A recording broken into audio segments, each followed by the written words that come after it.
ഒരു ബീച്ചിലേക്ക് പോയ ഞങ്ങൾ വഴി തെറ്റി കാട്ടിലെത്തി ഗൈസ്. ഒരുപാട് പ്ലാനിങ്ങിന് ശേഷം ഞങ്ങൾ ഫ്രണ്ട്സ് എല്ലാവർക്കും ഒഴിവുള്ള നല്ല ക്ലൈമറ്റ് ഉള്ള മഴ ഇല്ലാത്തൊരു ദിവസം ഒരു ട്രിപ്പ് പ്ലാൻ ചെയ്തു. കൗസാൻ ബീച്ചിലേക്കാണ് നമ്മൾക്ക് പോവേണ്ടത്. നമ്മൾ അടുത്തുനിന്ന് ഫെറി കിട്ടും, അവിടെ പോയി ഫെറിയിൽ ഇറങ്ങുക, അവിടെ നിന്ന് തിരിച്ചിങ്ങോട്ടും പോരുക. വളരെ സിമ്പിൾ. രാവിലെ തന്നെ കെട്ടിയൊരുങ്ങി പോയി. അവിടെ എത്തിയപ്പോൾ ഫെറി ഇല്ല. പ്ലാൻ കൊളായി, മൂഡ് പോയി. പക്ഷെ അവിടെ ഞങ്ങൾ തളർന്നില്ല. ഞങ്ങൾ വിചാരിച്ച് ഞങ്ങൾ ആദ്യത്തെ ട്രിപ്പ് പ്ലാനാണ്, മുന്നോട്ട് വെച്ചേക്കാൾ പിന്നോട്ടില്ല എന്ന് പറഞ്ഞ് ബസ്സിന് പോയി. അപ്പൊ ഈ ബസ് നമ്മുടെ നാട്ടിലെ ജങ്കാറിലൊക്കെ പോണ മാതിരിയുണ്ട്, ഫെറിയിൽ പോണ്. അത് ഞങ്ങൾക്ക് നല്ല ത്രില്ലായി.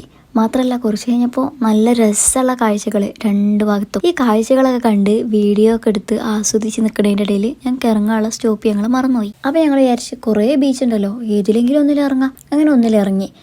ഞങ്ങൾക്ക് നല്ല വിശക്കുന്നുണ്ട്. അവിടെ ഫുഡിൻ്റെ ഷോപ്പ് കണ്ടപ്പോൾ ഞങ്ങൾക്ക് ഭയങ്കര സന്തോഷമായി. അവിടെ നിന്ന് ഫുഡൊക്കെ വാങ്ങി ആ ബീച്ച് നോക്കിയപ്പോൾ അത് തീരെ ഒരു വൈബില്ല. അപ്പോൾ ഞങ്ങൾ വിചാരിച്ചേ നമുക്ക് കുറച്ച് പിന്നോട്ട് നടന്നാൽ നമ്മൾ നേരത്തെ കണ്ട ബീച്ചുകളിൽ എത്തൂലേ. വൈക്കൽ കുറേ രസമുള്ള ബീച്ച് ഉണ്ടല്ലോ, അപ്പോൾ അവിടേക്ക് പോകാമെന്ന് വിചാരിച്ച് ഞങ്ങൾ നടക്കാൻ തുടങ്ങി. ഇതിൻ്റെ ബാക്കി ഞാൻ അടുത്തൊരു പാർട്ടായിട്ട് ഇടാം.